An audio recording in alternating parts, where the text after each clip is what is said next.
L'investigation, c'est très long, ça peut être très coûteux, surtout quand c'est dans des pays étrangers. Il faut recouper les sources, il faut vérifier, il faut protéger les sources. Les personnes qui sont là-bas ne risquent pas seulement un procès en diffamation, mais risquent leur vie. Ça peut aussi, pour nous, occasionner des procès en diffamation, puisque vous savez que, par exemple, il y a des procédures bâillons qui sont lancées. Dès qu'on parle des affaires de Bolloré en Afrique, Bolloré attaque systématiquement en justice, donc ça donne des procédures longues, des procédures coûteuses. Donc évidemment, tout ça demande du temps, demande de l'argent, mais je pense que c'est quelque chose de nécessaire. Les enquêtes du média sont en accès libre, grâce à des citoyens qui font le pas de s'abonner ou contribuent par des dons. Ils nous affranchissent de la tutelle des puissances d'argent. Je m'appelle Thomas Dietrich, je suis journaliste aux médias. Je travaille principalement sur des sujets liés à l'Afrique, avec des enquêtes, des reportages sur le terrain. Donc on a fait un reportage sur Al-Jiti Al-Khali à Nimer, qui est une femme qui a été retenue en esclavage moderne dans un des appartements du dictateur tchadien Idriss Déby à Paris, dans le 8e arrondissement. Enfin, ça commence presque naturellement par un appel au secours, c'est-à-dire on apprend qu'une dame est retenue, pas à l'autre bout du monde, mais juste à côté de chez nous, en esclavage par la fille du dictateur tchadien Idriss Déby. Et déjà, le premier réflexe, ça a été un réflexe humain. Donc avec un ami journaliste tchadien, on a été l'exfiltrer de là où elle travaillait 7 jours sur 7, payé 80 € par mois, avec son passeport qui était confisqué. Donc on l'a aidé à descendre sa valise, où il y avait toute une vie à l'intérieur. On l'a placé en lieu sûr. On a aussi fait en sorte que sa famille, ses 5 enfants et son mari qui sont au Tchad, soient protégés, soient pris en charge par la Ligue tchadienne des droits de l'homme pour leur éviter des représailles. Ça, c'est vraiment la première chose qu'on a fait. Ensuite est venu le travail journalistique. Mais d'abord, on a été vraiment horrifiés par cette situation, par cette dame qui, pourtant, fait preuve d'un courage et d'une dignité inouïe, mais qui a vécu des choses effroyables au service d'une famille pourtant richissime, mais qui la maintenait dans la servitude la plus basse.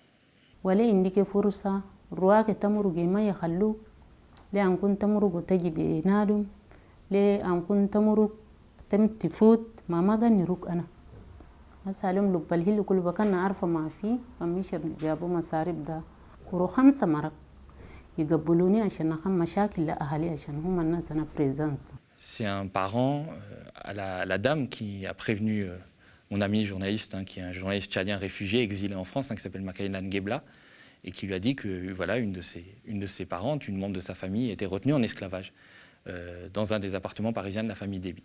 Et donc on a pu avoir le numéro de cette dame, on est rentré en contact avec cette dame et on s'est déplacé juste à côté du domicile, dans le 8e arrondissement de Paris.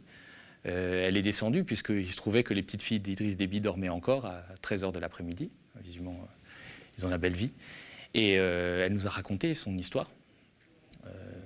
C'était vraiment prenant, très dur à écouter en fait. C'était un quotidien de labeur, de travail, de brimades, d'oppression, de menaces aussi, parce qu'on la menaçait si elle s'enfuyait de s'en prendre à sa famille au Tchad. Donc on a écouté finalement notre cœur, on lui a dit, écoute, remonte chercher tes affaires, et puis nous on va s'arranger pour que tu aies un hébergement provisoire avant qu'on trouve une solution plus pérenne. Elle a pu depuis porter plainte contre la fille d'Idriss Déby pour esclavage moderne et travail dissimulé. Elle a pu déposer une demande d'asile, ce qui permettra, une fois que la demande d'asile aura été instruite, de faire venir son mari et ses 5 enfants. Et puis elle a été prise en charge par une association, voilà, qui va l'aider sur tous les plans à se reconstruire, puisqu'il y a toute une vie à reconstruire, toute une vie qui a été brisée. Donc c'est d'abord quelque chose d'humain, finalement, avant d'être un travail journalistique, avant de chercher le scoop. C'est-à-dire c'est d'être aux côtés des plus faibles, des opprimés, être très modestement, ce que disait Césaire, la bouche des malheurs qui n'ont point de bouche. On a estimé que son témoignage était d'intérêt public. C'est-à-dire qu'il y a plein de gens, malheureusement, qui se retrouvent esclaves, non pas à l'autre bout du monde, mais dans des appartements parisiens de dignitaires étrangers ou de riches hommes à faire du golf. C'est quand même des pratiques qui sont courantes et qu'il faut dénoncer. Mais c'est vrai qu'elle a accepté tout de suite, avec un courage, une dignité inouïe. C'est quand même pas facile. On sait que Idriss Déby, puisqu'il était encore vivant à cette époque-là, était un des pires dictateurs d'Afrique. que sa famille, ses 5 enfants, son mari était encore sur le territoire tchadien, était là-bas. Donc elle prenait des risques en témoignant. Et malgré tout, elle a souhaité le faire. Et c'est vrai qu'on a été impressionné par son courage.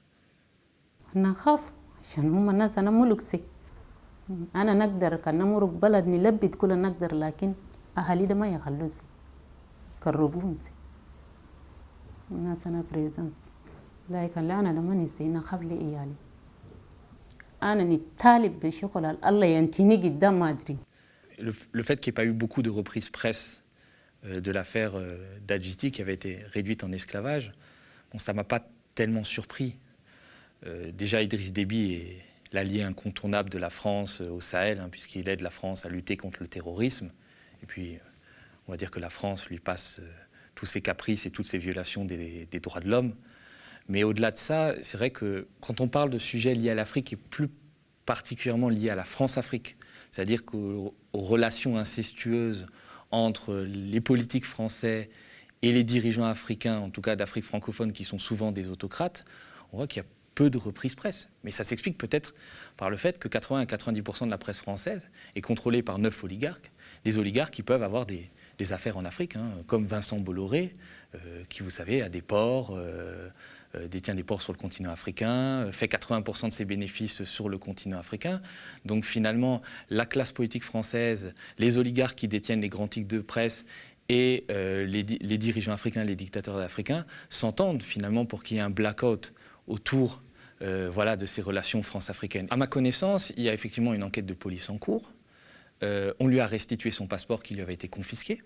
Donc, a priori, la police a eu contact avec l'employeur, un membre de la famille Déby, mais on n'a pas pu en savoir plus. On n'a pas su s'il y avait eu des gardes à vue, des auditions. Pour l'instant, il n'y a pas eu de réponse. Mais c'est vrai, ce qui est important, c'est que Adjiti a pu être sauvée, aujourd'hui peut reconstruire sa vie, elle peut entrevoir un avenir meilleur. Et déjà, c'est ça qui est le plus important. Mais c'est vrai qu'on souhaiterait qu'il y ait justice, parce qu'elle a travaillé pendant 8 ans au service de la famille Déby, d'abord au Tchad, puis à Paris.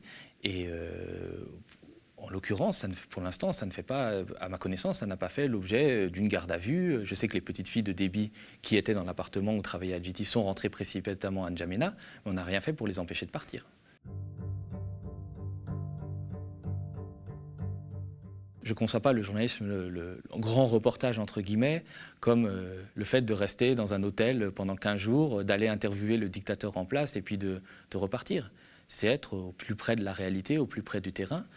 Si ça implique de prendre des risques, oui, mais je veux dire, ce qui est le plus important, c'est de raconter. On sait qu'en Afrique, l'investigation est très, très, très compliquée, parce que la protection qui est accordée aux journalistes est très faible, voire inexistante. Donc, par exemple, j'avais sorti une enquête sur les mines en Guinée, sur la corruption dans les mines, avec des hommes d'affaires, certains qui étaient français, proches du dictateur Alpha Condé, qui pillaient les mines guinéennes sans redonner leur rétribution aux vrais propriétaires de ces mines, à savoir le peuple guinéen, qui en plus polluait les sols. Et cette enquête-là, je sais qu'il y a des journalistes guinéens qui m'ont aidé sur cette enquête, mais qui ont fait l'objet de représailles, qui par exemple ont été cambriolés de manière très violente, ont été menacés, certains ont été embestillés. Donc c'est important que moi, qui ai pu, on va dire, qui était simplement expulsé de Guinée et qui n'ait pas eu trop de dommages, puisse aussi porter la voix de ces journalistes qui ne peuvent pas parler, parce qu'ils risquent leur vie. Je veux dire, c'est pas seulement un vol Air France, c'est pas seulement être mis dans un vol Air France et être expulsé de la Guinée qu'on risque. C'est une balle dans la tête ou un empoisonnement ou des mois et des mois d'embastillement. C'est-à-dire que ce sentiment-là, anti-français, qui monte en Afrique, il n'est pas dirigé contre les simples Français. Il est dirigé contre la classe politique française qui, depuis des années, entretient des relations incestueuses, presque criminelles, avec les autocrates africains. Mais c'est vrai que quand on enquête à notre modeste niveau, quand on va en reportage, quand on raconte la lutte des peuples, la grandeur des peuples, l'espoir, il y a des choses positives aussi à raconter. On a l'impression peut-être de réparer, de redonner du sens, de redorer l'image de notre pays. Parce que moi, je suis fier d'être français. Mais je ne suis pas fier de ce que fait mon pays en Afrique. C'est très difficile d'enquêter sur la France-Afrique puisque ce sont des sujets presque tabous. dans notre vie politique française. Pourtant, c'est des sujets qui, depuis des décennies et des décennies, cimentent la vie politique de notre pays. Quand on parle des mallettes d'argent qui circulent d'Afrique jusqu'à financer les campagnes des différents candidats à la présidentielle en France, on en parle depuis les années 70 et ça continue avec des suspicions sur le financement occulte de certains candidats à la présidentielle de 2017.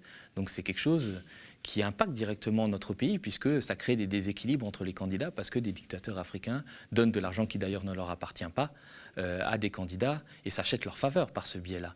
Et ça a des liens plus concrets aussi. Par exemple, quand on parle de l'immigration, c'est-à-dire sur certaines chaînes françaises, sur CNews, on va parler des hordes de sauvages qui déferleraient sur la France. Mais on n'explique jamais pourquoi. Quand la France soutient certains tyrans en Afrique qui n'ont cure du développement de leur peuple et qui maintiennent les gens dans la misère et qui fait que ces gens-là sont obligés de fuir, de traverser le Sahara, de traverser la Méditerranée au péril de leur vie, c'est pas par amusement, c'est pas par goût de l'aventure, c'est parce qu'ils n'ont pas d'autre choix. Ben, ça a un impact. Je te donne un simple exemple. Quand Alassane Ouattara a été réélu en Côte d'Ivoire, avec 94% des voix, avec le cortège de violence et de répression qu'a accompagné sa réélection très contestée, on peut se dire, en tant que Français, ben, c'est très loin tout ça, ça ne nous intéresse pas la Côte d'Ivoire. Mais ça a un impact très net, c'est qu'aujourd'hui, les Ivoiriens sont les 3e demandeurs d'asile en France et viennent s'entasser dans des conditions insalubres qu'on connaît, Porte de la Chapelle ou dans le Nord-Pas-de-Calais. Donc ça a des liens.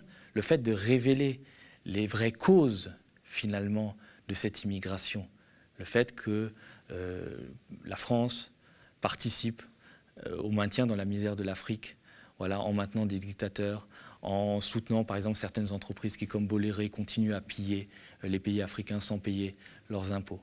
Et ben, je pense que c'est important. Et effectivement, ça participe du fait que nous, en tant que médias du peuple, on aide à réparer ce lien qui commence à être cassé entre la France et les pays d'Afrique francophone, avant qu'il soit trop tard.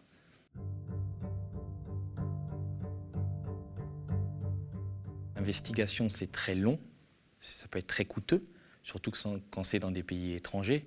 Il faut recouper les sources, il faut vérifier, il faut protéger les sources, parce que comme je l'ai dit avant, les personnes qui sont là-bas ne risquent pas seulement un procès en diffamation, mais risquent leur vie. Ça peut aussi, pour nous, occasionner des procès en diffamation, puisque vous savez que, par exemple, il y a des procédures bâillons qui sont lancées. Dès qu'on parle des affaires de Bolloré en Afrique, Bolloré attaque systématiquement en justice, donc ça donne des procédures longues, des procédures coûteuses. Donc évidemment, tout ça demande du temps, demande de l'argent, demande de l'investissement. Mais je pense que c'est quelque chose de nécessaire, parce que c'est quelque chose dont ne parlent pas les autres médias, qui sont détenus en grande majorité par des oligarques qui souvent ont des affaires en Afrique. Et justement, ça participe du rayonnement de notre pays, du fait de faire en sorte que la France, ce ne soit pas seulement la France-Afrique, que la France, ce ne soit pas seulement le soutien aux dictateurs, que la France, ce ne soit pas seulement la perpétuation d'une domination coloniale, que la France, ça soit autre chose. Et après, évidemment, c'est révéler des choses d'intérêt public qui peuvent donner des procédures judiciaires. Par exemple, dans le cadre de l'enquête que j'avais faite sur la Guinée, sur les mines, la corruption dans les mines en Guinée, il y a aujourd'hui une enquête du parquet national financier qui est en cours, il y a eu des plaintes. Donc la justice française travaille sur les éventuels faits de corruption qui auraient concerné des Français, des investisseurs français en Guinée. Pareil sur l'enquête que j'avais faite sur l'opposant tchadien qui avait disparu, qui avait été assassiné en 2008, Ibn Omar Mahamat Saleh. Son assassinat aurait été marqué du sceau de la complicité d'officiers français, de militaires français qui étaient à l'époque sur place au Tchad et qui coopéraient avec le dictateur tchadien Idriss Déby. Donc l'enquête a pu être lancée avec les nouveaux éléments qu'on a mis en lumière. Donc tout ça a des résultats concrets et permet de faire avancer la justice. Ce n'est pas seulement pour la beauté du geste et pour le panache, c'est vraiment pour rendre justice à tous ces opprimés qui souffrent de leur chair, finalement, des petites compromissions des oligarques et de ces systèmes de France-Afrique qu'on dit sans cesse terminés, mais qui continuent à perdurer vaille que vaille.